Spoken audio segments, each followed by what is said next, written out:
Ah, the French champagne. Well, should we talk about the other film that we are neglecting because of the like cancerous tumor that because of the hate crime that is the hate crime. Yeah, something way more palatable. Fucking Rain Man. Holy shit! I think it actually is a lot more. It palatable is more than palatable. Tiptoes. It's absolutely more palatable. Well, 100%. At least it's a movie. I mean, maybe. Okay. Oh, Okay. yeah, So I spent most of the movie trying to anticipate where the two of you would take issue with this movie. So we're living up there rent free, are we, buddy? What's that? So we're living up there rent free, is what you're saying? What do you mean? In your brain, in your mind. Oh yes, exactly. Yeah. Oh yeah, we're all up in there. So I'd like to start, seeing as Jack has already voiced his issues with this movie. I'd like to start by tackling those and asking what exactly did you find problematic about Rain Man?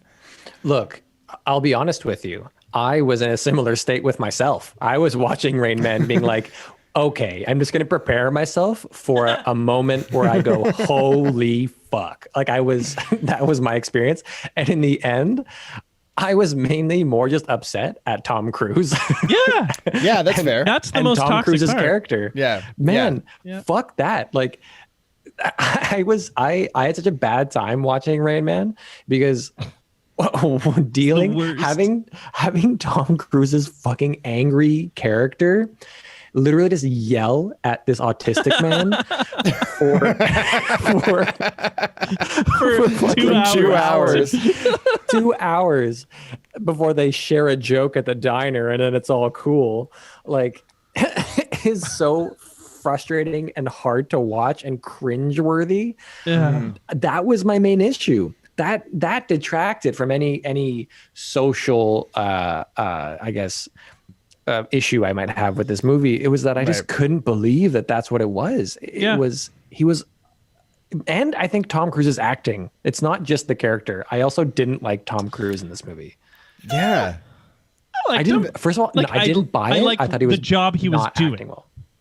Oh, okay. I'll give you that much. He was at least trying to do the job, but I didn't like it, and I didn't buy it all. That's the time. fair. That's fair. Same. If I'm being honest with myself, I felt weird about this movie because I kind of knew that this was a very like now stereotyped portrayal, but it's because of Hoffman's performance that this is such a stereotyped portrayal, and largely that is the criticism this film draws, is that yes, overnight awareness of people with neurodiverse people like skyrocketed in the general population, which did, I'm sure, good things for the community, but it also is now like his form of savant autism is like 1% of the 1% of the spectrum, right?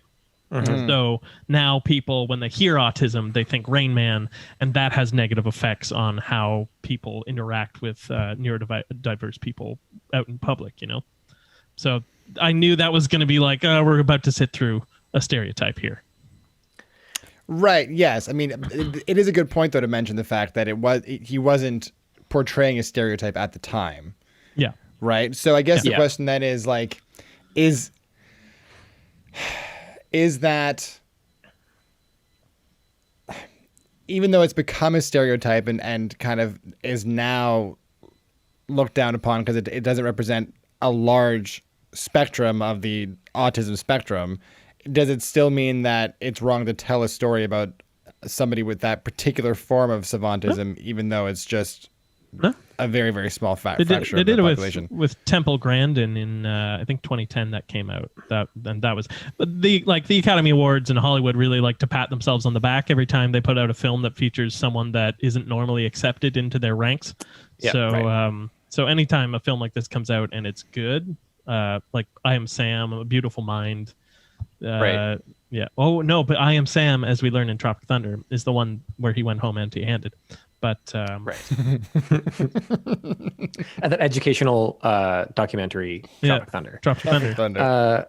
It's and here's the thing, kind of the blanket statement that I kind of will opine is that it's that thing where this whole issue, right, of representation in filmmaking, listening to these communities, one of the general things that they're saying is like, yeah, like they understand what acting is, and they also agree, like, yeah, people should be playing different things and different perspectives, as long as it's done with respect. That would be okay. That would be cool. However, it's the lack of representation coming from those communities in terms of the ones creating the stories, and from the opportunities for them to exist in the community of in this case acting and filmmaking, that if it wasn't such a great imbalance, and it wasn't being used as Dustin Hoffman as a really blatant Oscar bid, and like, because this movie is like the most He was blatant, nominated.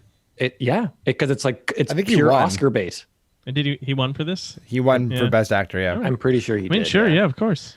So it's just like, but I agree with you, Dan. This is one of those things where from the time that it was made, you have to wonder, like it's like, this movie did actually raise awareness, like Sean mentioned. The Guardian wrote a piece, I think, to celebrate its like 30th year of release back in 2018, and they mentioned kind of the points I was saying, but the overall kind of brunt of the blame for the criticism, the author of the piece, he lies at the feet of Hollywood for making this film, cashing in on it, getting a lot of that. Oh, look at all the artists they care about, people who aren't necessarily always talked about in mainstream culture. Who look at us go, and then just pieced out on the autism spectrum for 2 decades until they again made Temple Grandin and were like, oh, look, come on, give us all the praise for being woke. Haha.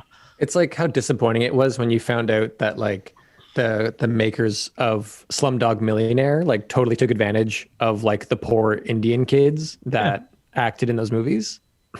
And it's like, what? Yeah. But your movie is about their plight. How could you do this? It's that kind of issue. They quote this movie as being the Apu of like Hollywood films, where like it's not done out of disrespect.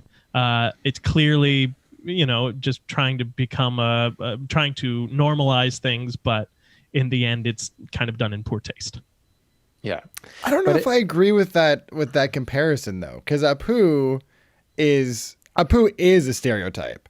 Yes. Apu is absolutely a racist caricature meant for the purpose of comedy. I don't think that's what Dustin Hoffman is doing. They were going for respect. Like they were going for respect. They had like an autism specialist on the consulting team who were guiding them through the whole process. Like they tried to approach it with as much respect as they could. Yeah, I wouldn't put it at the feet of Hoffman. No. It's the larger Hollywood issue, right? I wouldn't really put it at the feet of this in this particular movie. Is kind of what I'm. Hoffman's done saying, much worse things in his life than this film. Yeah, so, apparently not a very nice guy. Yeah. You're not welcome on the podcast, Hoffman. Yeah, don't come on, Hoffman. Yeah, unless you know Carrie Elways, in which case, bring him on. Bring him on. We have no backbone. Come on, Dustin. No, we don't want that. The Citizen Kane of the week is